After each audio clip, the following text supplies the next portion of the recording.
This segment is brought to you by Button Snaps, again, where you get the finest of movies, shows, documentaries, and original content for your viewing pleasure of $4.99. Again, that's button hyphenated sign snaps.com. Again, button hyphenated sign snaps.com. So make sure y'all tap in. All right, y'all. First hot topic of the night. Shout out to some of our first time watchers. We appreciate y'all tapping in again. Continue to show love in the chat. Hit them likes, hit them likes, hit them 100s, hit them loves in the chat, y'all. So again, we appreciate it. That's how it helps the show grow. All right, y'all. First hot topic of the night. Pop the Balloon dating series lands a Netflix deal with host Arlette Amula as the executive producer after amassing over 100 million views on YouTube alone. Also, Insecure actress Yvonne Orji is set to be the new host. What do you think about that? All of that right there. That's a lot. Just said a whole lot. I mean, that's what happens when your intellectual property goes to the next level and you want to get a bigger bag.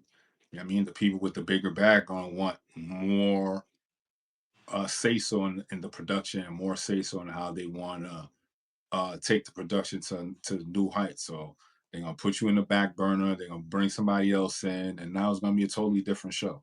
I mean, shout out to them for creating such a such a viral show, and you know what I'm saying, and then getting bigger recognition for your show to get on Netflix. I just hope y'all paperwork was straight. You know what I'm saying? Mm-hmm. Because they're gonna finesse you out your position. I just hope your paperwork was straight. That's all. Yeah, I think they cleaned it up nicely. Again, we don't know her paperwork, but they cleaned it up nicely by making her the executive producer and not the host.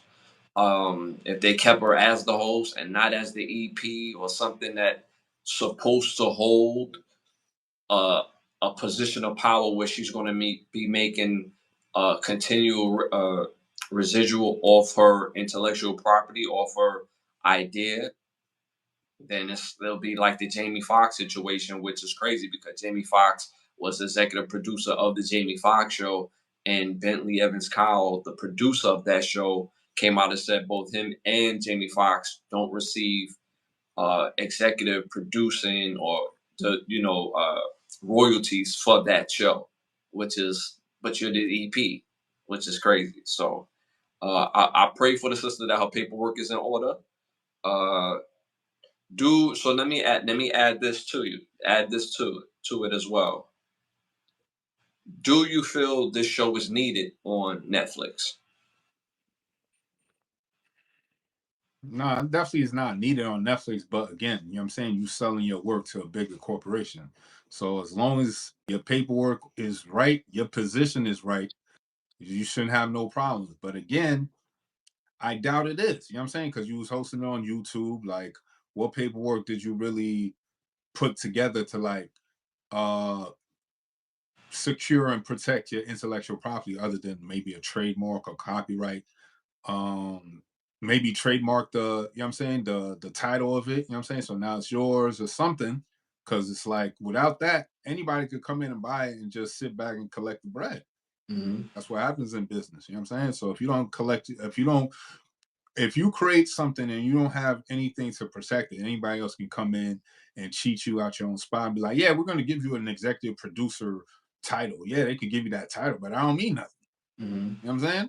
Mm-hmm. In the initial paperwork, do you have creative control? Do you have intellectual property? I don't know what the actual title is for entertainment law. You know what I'm saying? But I'm pretty sure they have that certain word. And if it's not in there in that contract, then you don't got it. You know what I'm saying? Mm-hmm.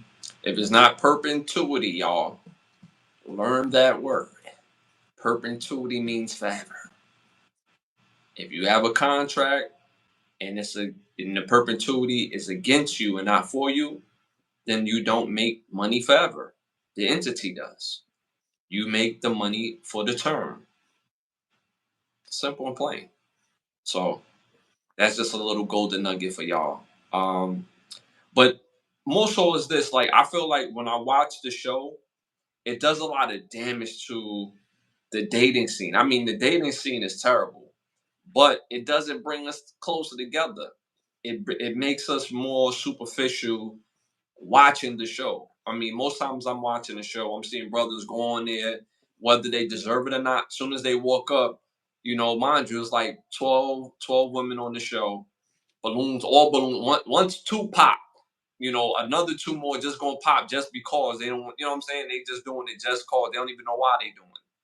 Then another balloon may pop because the dude could have a nice fit and he's tall, but she don't like his shoes, or for a multitude of reasons. And then when he starts talking, then another pop balloon. I mean, you figure these things out, but do it really help the market of dating? Is it for dating or is it just for entertainment? So it makes me wonder, is the show needed for a Netflix platform? It was the show needed to continue to go on YouTube? Was the show just needed? It's entertaining, but the whole setup is very toxic, because instead of focusing on the people that didn't pop their balloons, they focus on the people on why they popped their balloons, because that's going to stir up some controversy. If somebody popped their balloon and be like, yeah, I didn't like his shoes, and then he looks at her like, yeah, is this somebody you would normally date? Like, yeah, nah, I don't like her fake hair. Another pop balloon because he said that. So it's built off of toxic energy, and it's not built off the truth. How can you really find a partner that way? So I look at it like that as well too. What do you think about what I just said? I mean, they the ones that created the show to be like that. You know what I'm saying? I can't be mad at Netflix for wanting to capitalize on something that somebody of melanin descent created. You know what I'm saying? Not all kinfolk is not all skin folk is kinfolk. You know what I'm saying? Just because you look like it, you ain't gonna be for us. Because obviously none of those shows, none of those episodes ever put nobody in no good light. Nobody ever came there with their best foot forward to actually really look for love. Everybody always had their own initiative. And the host of the show didn't even put a stamp or a position as to like, hey, we're all gonna be respectful. We're gonna respect each other. This, that, and the third. Create some type of precedent. Nah, none of that. You know what I'm saying? So at the end of the day, it's like I can't be mad at Netflix. You know what I'm saying? Mm-hmm. Y'all created this show the way it was, and y'all ain't see nothing wrong with it. Mm-hmm. Everybody went up there as able-bodied adults and made mockeries of themselves. You know what I'm saying? And then now it's going to be in an even bigger platform. So now when later on when we get these dismissive energies from people, you'll know why. Because they constantly put us in position. Well, we put ourselves in positions half the time to be disrespected, to be looked down upon. You know what I'm saying? Mm-hmm. So you can't be mad at them for wanting to get on the joke. Mm-hmm. If we the ones that putting the joke on ourselves. You know what I'm saying? So it's like none of that. It was definitely not needed, but it was for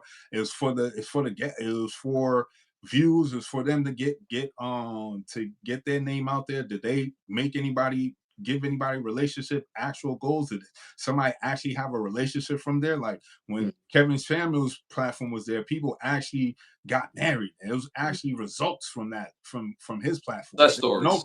There's no results from this. It's just clickbait. You know what I'm saying? So now Netflix saw it like, hey, if they don't give a fuck about their own image, why should we? We're gonna just give them a bag, give them a position, like, yeah, you're an executive producer, like, and give them a little change, and then we're gonna run with this. Mm-hmm. You know what I'm saying? Mm-hmm.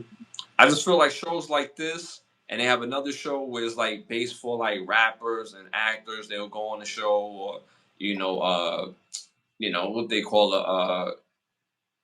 love and hip hop type of celebrity type, and they'll go on the swipe left, swipe right. It's like none of this is in a real attention to really find somebody. It's just all, like you said, clickbait, or just for the views, just because it's interesting, because they love to see us argue, they love to see us at each other. So the bigger question is that, being that we're adults and we know that is entertainment, but the entertainment is a depiction on our real life, on how we respect each other. Because if you walk into the room and you don't know me and you get at me, then that's not respect. And you're building a show based on that, so you basically teaching people how to interact with each other.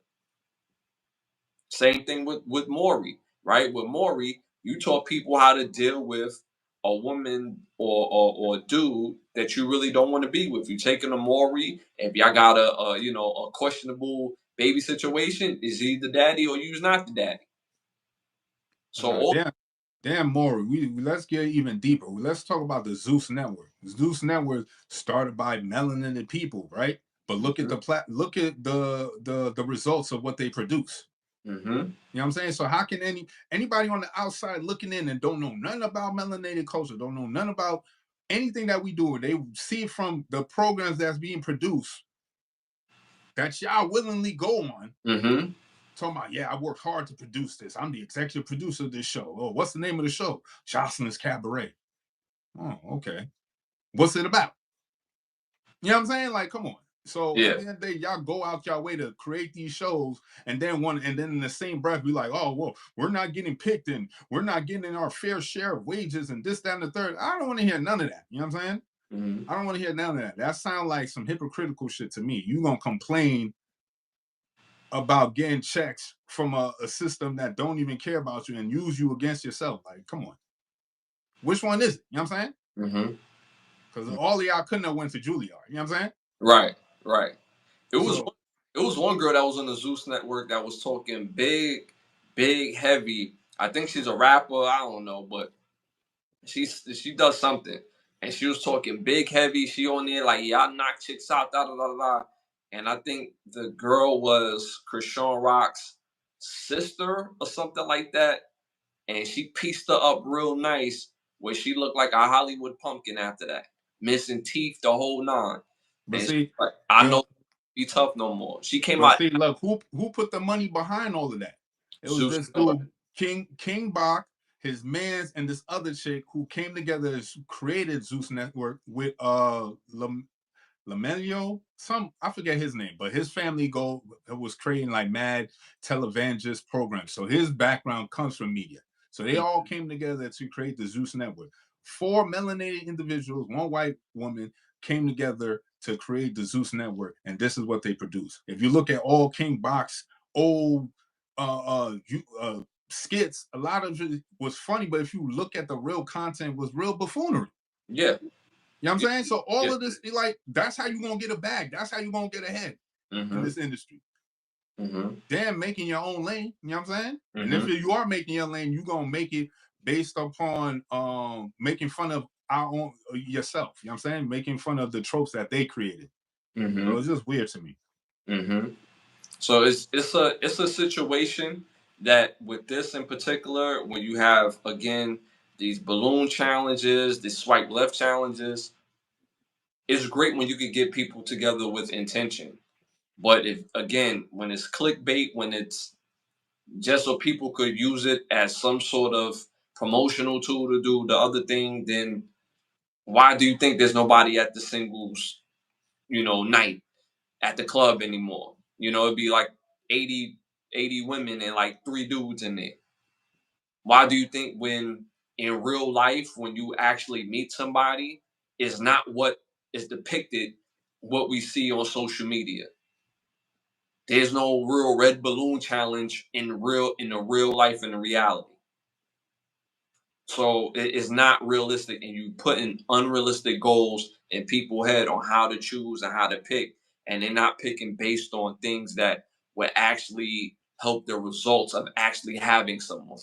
So, but yeah, all right, y'all. Moving on to our next hot topic. Singer Sean Kingston and his mother Janice Turner have been found guilty on all charges in their Fort Lauderdale federal wire fraud